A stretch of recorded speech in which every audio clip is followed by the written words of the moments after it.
सावित्रीबाई फूले, उनके जीवन का हमारे को बहुत सारे उदाहरण मिलते हैं। तो लोगों ने उनका बहुत भारी विरोध किया, और जिस गांव से निकलती थी वो बात करने के लिए, लोग घर के दरवाजे बंद कर लेते थे, उनके ऊपर गोबर और कीचड़ फेंकते थे।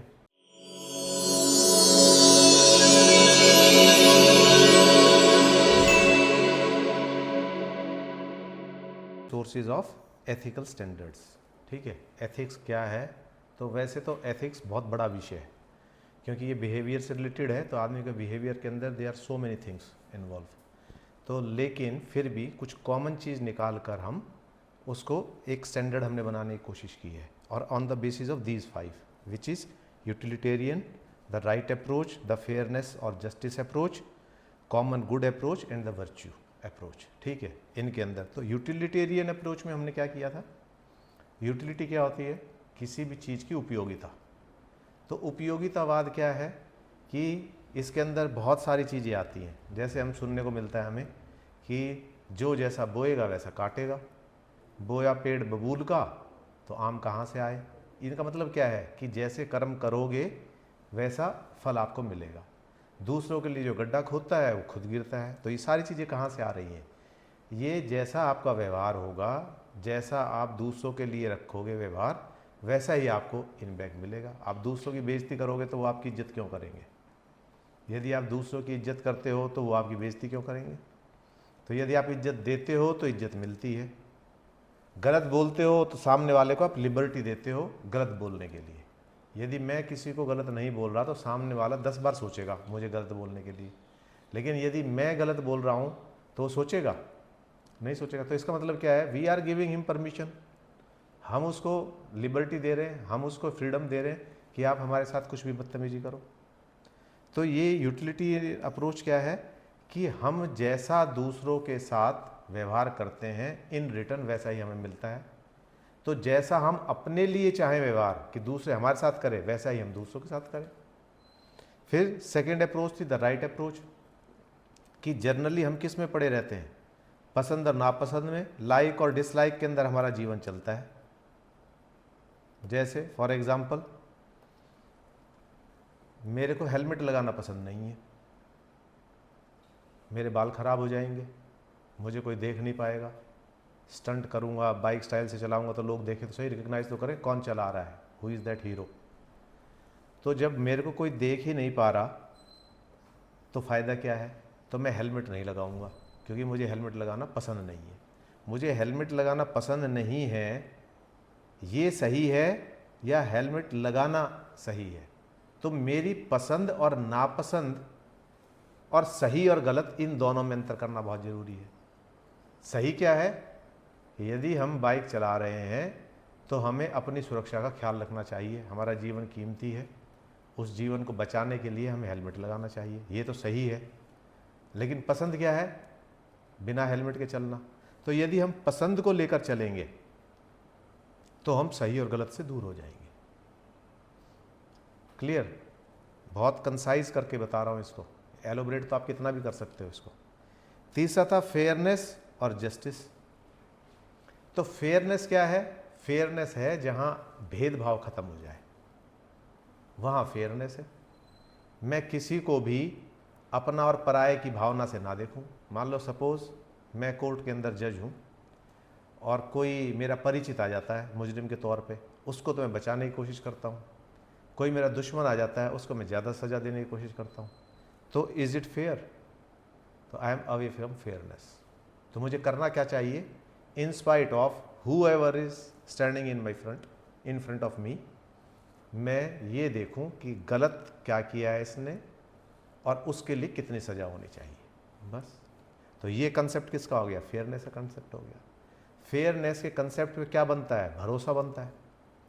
मान लो एक डीसी है, एक जज है, एक एग्जीक्यूटिव ऑफिसर है, वो बिना भेदभाव के सबके साथ एक समान व्यवहार करता है, तो शासन तंत्र में लोगों का भरोसा बढ़ेगा या घटेगा? बढ़ेगा। उस व्यक्ति विशेष के अंदर उस व्यक्ति विशेष की भी प्रशंसा होगी, उसको भी लोग बाग सराहेंगे, क्योंकि ये आदमी पक्षपात नहीं करता। तो पक्षपात जो है उससे दूर होना, यही रियल जस्टिस है।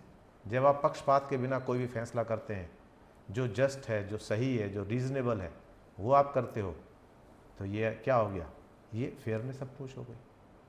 तो एक ऑफिसर के लिए ये दिखाना भी ज़रूरी है और करना भी ज़रूरी है कि मैं किसी जाति को, किसी पंथ को, गरीब को, अमीर को, बिजनेसमैन को, किसी को फेवर नहीं करता, मैं वो करता हूँ जो सही है। ऐसा आदमी एप्रिसिएशन के लायक है, he would be appreciated by the people, जनता उसको अप्रिशिएट करेगी। फिर कॉमन गुड अप्रोच।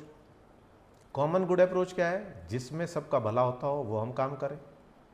और यही एक तरह से इसको हम लेके आएंगे तो धर्म की परिभाषा यदि हम करें आज के धर्म में, धर्म क्या है, धर्म रिलीजन नहीं, दूसरा तो धर्म क्या है, धर्म वो है जिससे हमारी रक्षा होती हो, हमारी। तो दिस इज द फॉर्मूला। जैसे H2O है, ये पानी है, 2 हाइड्रोजन के मॉलिक्यूल और 1 ऑक्सीजन का मॉलिक्यूल जहाँ भी मिलेगा पानी बन जाएगा, तो दिस इज सेट फॉर्मूला। तो ऐसे ही धर्म का सेट फॉर्मूला क्या है, धर्म मीन्स कर्तव्य, धर्म मीन्स ड्यूटी, उसका क्या सेट फॉर्मूला है, जिससे हमारी रक्षा होती हो। अब इस फॉर्मूले को आप कहीं भी अप्लाई कर लो, पता लग जाएगा। हाथ धो के खाना खाने से हमारी रक्षा होती है, कीटाणु से रक्षा होती है ना, तो ये धर्म है या अधर्म है, इट इज़ धर्म। पड़ोसियों के साथ अच्छा व्यवहार रखने से हमारी रक्षा होती है, होती है। आपकी गैर हाजिरी में कोई चोर घुसने की कोशिश करे तो बचा देगा, कोई सामान लेके आया तो आप कहीं चले गए, दूध वाला आ गया तो वो अपने बर्तन में लेके रख लेंगे, तो ये अच्छे व्यवहार की वजह से तो है। आप उनसे लड़ोगे तो कह देगा हमें कोई लेना देना नहीं भाई, जाओ। आपका दूध खराब हो, चाहे कोई इंपॉर्टेंट मैसेज हो, चाहे कोई इंपॉर्टेंट डिलीवरी हो, मना कर देगा नहीं है। तो जिन जिन चीज़ों से हमारी रक्षा होती हो वो किस लिए है, समाज किस पे चलता है, अच्छाई के ऊपर चलता है, और यही अच्छाई हमारी रक्षा करती है। जब when we are concerned about others, तो दूसरे भी हमारी चिंता करेंगे।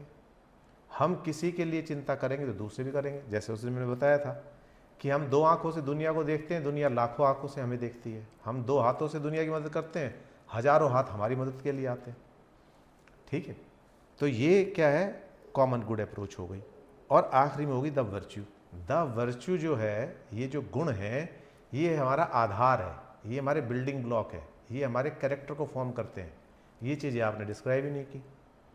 एक आदमी की पर्सनैलिटी का सबसे बड़ा आयाम क्या होते हैं, उसके गुण। एक आदमी के व्यक्तित्व का सबसे बड़ा आयाम क्या होता है, उसके गुण होते हैं। एक आदमी की पहचान किस बेसिस पे होती है, गुणों के आधार पर। सबसे प्रिय किसी भी पिता को अपनी पुत्री होती है, वो उसका रिश्ता करने जाता है तो क्या देखता है, लड़का शराबी हो, जुआ खेलता हो, ये देखता है, या उसके अंदर गुण देखता है। उसके अंदर सारे गुण देखेगा। लड़का ईमानदार हो, लड़का फैमिली वैल्यूज़ को जानता हो, झूठ कपट ना करता हो, कोई व्यसन उसके अंदर ना हो, ये सारी चीज़ें देख रहे हैं। क्यों देख रहे हैं, क्योंकि वो किस चीज़ का चाह रहे हैं, अपनी बेटी का सुख चाह रहे हैं। तो इसका मतलब सुख किसके अंदर है, सुख लाइज इन वर्च्यू। नहीं, हम किसी से भी, हमारा पड़ोसी अच्छा पड़ोसी है, किस आधार पर कहेंगे हम अच्छा, कि जितना हेल्पफुल नेचर है उसका, उस पर, जितने गुण है उसके अंदर, उसके आधार पे। तो किसी भी आदमी को अच्छा या बुरा कहेंगे हम, या उस पर भरोसा जताएंगे, तो on the basis of these virtues, उसके अंदर गुण कितने, कितना सच्चा आदमी है, कितना ईमानदार आदमी है, ऐसे आदमी की वैल्यू समाज के अंदर अपने आप बढ़ जाती है, इन स्पाइट ऑफ वो किस पोजीशन पे बैठा है।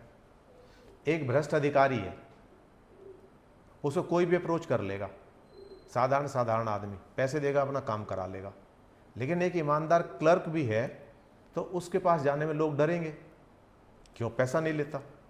तो उसका सामाजिक जो स्थान है वो उस ऑफिसर से भी कहीं ऊंचा है, क्योंकि वो गलत काम नहीं करेगा। और सब क्या कहेंगे, भाई वहाँ जाना बेकार है, वो गलत काम नहीं करेगा। और ऑफिसर भी गलत काम करवाने के लिए उससे नहीं कहेगा, वो भी डरेगा। तो एक गुण ने उसकी वैल्यू इतनी बढ़ा दी कि ऑफिसर भी डर रहा है उससे। और यदि वो करप्ट होता और ऑफिसर ईमानदार होता तो रोज़ डांट लगाता उसको, लेकिन अब उसकी हिम्मत ही नहीं होगी डांट लगाने की। तो वर्च्यू जो है ये आपके बिल्डिंग ब्लॉक है एक आदमी की पर्सनैलिटी के। आपकी जो हैबिट्स हैं वो हैबिट्स आपके कैरेक्टर को फॉर्म करती है, और आपके कैरेक्टर के अंदर कितने ज़्यादा गुण हैं वो आपकी ओवरऑल पर्सनैलिटी को डिफाइन करते हैं। तो यहाँ पर जो वर्च्यू है, ये जो गुण है, इनके आधार पर ही पूरी पर्सनैलिटी का एनालिसिस होता है। और ऐसे व्यक्ति को हमेशा समाज भी रिकॉग्नाइज करता है और लोग भी रिकॉग्नाइज करते हैं। इतिहास में भी ऐसे लोगों को जगह मिलती है जिन्होंने ईमानदारी से जीवन व्यतीत किया, जिन्होंने कुर्बानी दी, जिन्होंने सत्य को जीवन में अपनाया, उनमें हजारों नाम आ जाते हैं आप देखोगे तो। और उन्हीं लोगों को हम याद करते हैं, चाहे वो भगत सिंह हो, चाहे महात्मा गांधी हो, चाहे सुभाष चंद्र बोस हो, चाहे पटेल हो, चाहे और अन्य नेता हों, ये सारे, चाहे हरीश चंद्र हो, चाहे विवेकानंद हो, चाहे रामकृष्ण परमहंस हो, चाहे स्वामी दयानंद हो। इनको क्यों याद करते हैं? बिकॉज ये प्रलोभन में नहीं आए, ये लालच में नहीं आए। स्वामी विवेकानंद को, दयानंद को, इनको बहुत लोगों ने लालच दिया कि आप यहाँ रुक जाओ, आपके लिए महल बना देते हैं, आपको घूमने की क्या जरूरत है। पर कहते थे नहीं, मेरा उद्देश्य जन कल्याण है, आम लोगों का कल्याण है, तो I will not stay at a single place. तो वहाँ तो फिर मैं यहीं का बंद होकर रह जाऊँगा। मेरा काम है जागृति, मेरा काम है लोगों को जागृत करना, लोगों कुरीतियों से दूर करना। जैसे सावित्रीबाई फुले, उनके जीवन का हमारे को बहुत सारे उदाहरण मिलते हैं। वो तो इवन अपने बैग के अंदर एक जोड़ी कपड़े भी लेके जाती थी। जब उन्होंने लड़कियों को पढ़ाने की बात की तो लोगों ने उनका बहुत भारी विरोध किया, और जिस गांव से निकलती थी वो बात करने के लिए, लोग घर के दरवाजे बंद कर लेते थे, उनके ऊपर गोबर और कीचड़ फेंकते थे कि आ गई हमारी औरतों को खराब करने के लिए। लेकिन आज याद कर रहे हैं ना, यदि उन्होंने ये कष्ट सहे, ये अपमान नहीं था उनका, ये उनके कैरेक्टर की शुद्धता थी। उन्होंने कहा अज्ञानी है, इन लोगों को यदि मैं इस तरह से नहीं जागृत करूंगी, मैं भी हार मान जाऊंगी, तो समाज में परिवर्तन आएगा ही नहीं। यदि ये कीचड़ फेंक देंगे, मैं इसको अपनी बेइज्जती समझकर इस काम में आगे नहीं बढ़ूंगी, तो फिर समाज में चेंज कैसे आएगा, समाज में चेतना कैसे आएगी, समाज में बदलाव कैसे आएगा। तो ये सारी चीज़ें क्या थी? ये उसके गुण थे। मुझे समाज को बदलना है, मुझे समाज के अंदर जागृति लानी है, मुझे औरतों को आगे बढ़ाना है, उनको पढ़ने के लिए प्रेरित करना है, कुरीतियों से उनको आज़ाद कराना है। इसीलिए बहुत सारे लोगों ने कुर्बानियाँ दी। तो ये वर्च्यू क्या करता है? वर्च्यू आपके अंदर हिम्मत देता है। एक चोर आदमी जरा सी आवाज़ के ऊपर निकल के भाग लेगा, आप घर में हो, कौन है? चोर भाग जाएगा। लेकिन लाखों पत्थर और कीचड़ और गोबर अपने ऊपर सहने के बाद भी ये औरत नहीं रुकी। तो इसका मतलब किसमें गुण है? इसका जो गुण था वो उस चोर की बजाय कई लाखों गुना अधिक था। इसको डर नहीं लगा, चोर को तुरंत डर लगा, क्योंकि अवगुण है, गुण है ही नहीं। जिसके अंदर गुण नहीं है वो डरेगा, वो भागेगा, डरपोक होगा। लेकिन जिसके अंदर गुण होंगे, कूट कूट के भरे होंगे, वो सामना करेगा, वो फेस करेगा सारी मुसीबतें और बदलाव का कारण बनेगा। आज हजारों इंस्टीट्यूशंस हैं जिनका नाम सावित्रीबाई फुले के नाम से।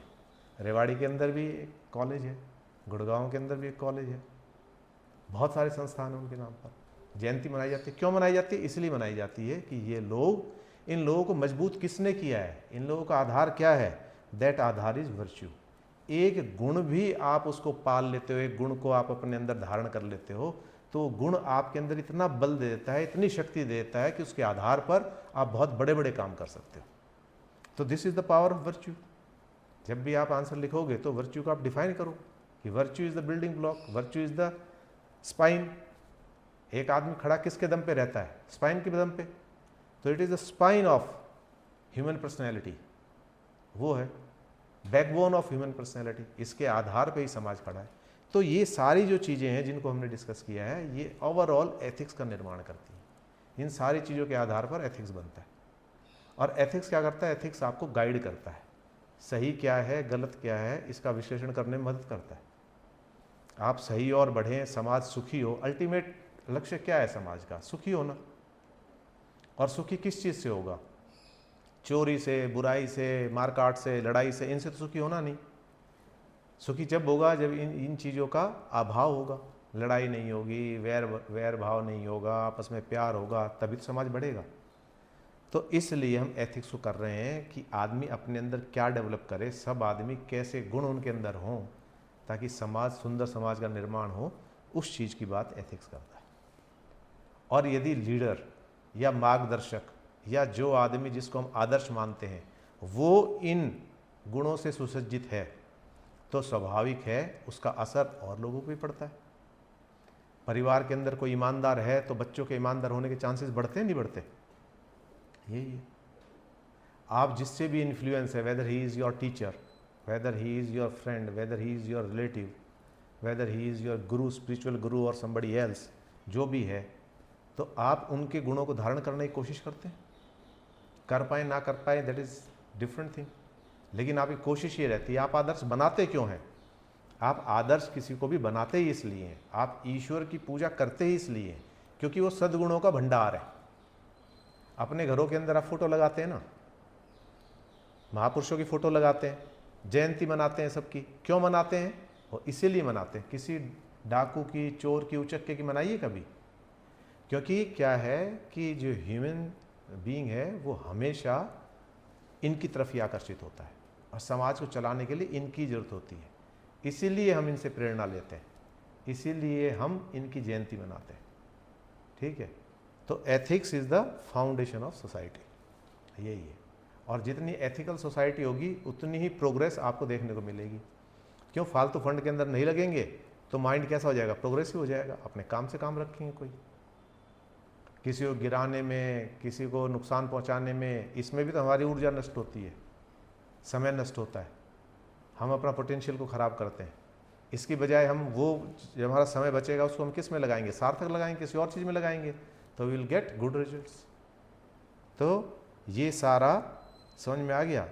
एथिकल सोसाइटी जो है, जितने एथिक्स ज़्यादा होंगे किसी भी सोसाइटी में, वो सोसाइटी उतनी ही अधिक प्रोग्रेसिव होगी, उतनी अधिक उन्नति करेगी, उतनी अधिक खुशहाल होगी। That's why we are reading ethics. इसलिए गुणों का हमेशा जीवन के अंदर बहुत बड़ा महत्व रहा है। जो जितना गुणवान है उतना ही। बहू की बात करते हैं, रिश्ते की बात करते हैं, तो कैसी लड़की लाने की बात करते हैं? एक है ना, सुशील कन्या हो। सुशील का मतलब क्या है? सुशील भी एक गुण है, गुस्सा ना करती हो और फालतू फंड ना करती हो, ये तो गुणों के आधार पर ही हम चयन करते हैं, रिश्तों का, मित्रों का, इन सारी चीज़ों का। ठीक है, तो यहाँ कोई सवाल है तो बताओ। ये मैंने एक समरी बता दी है इसकी।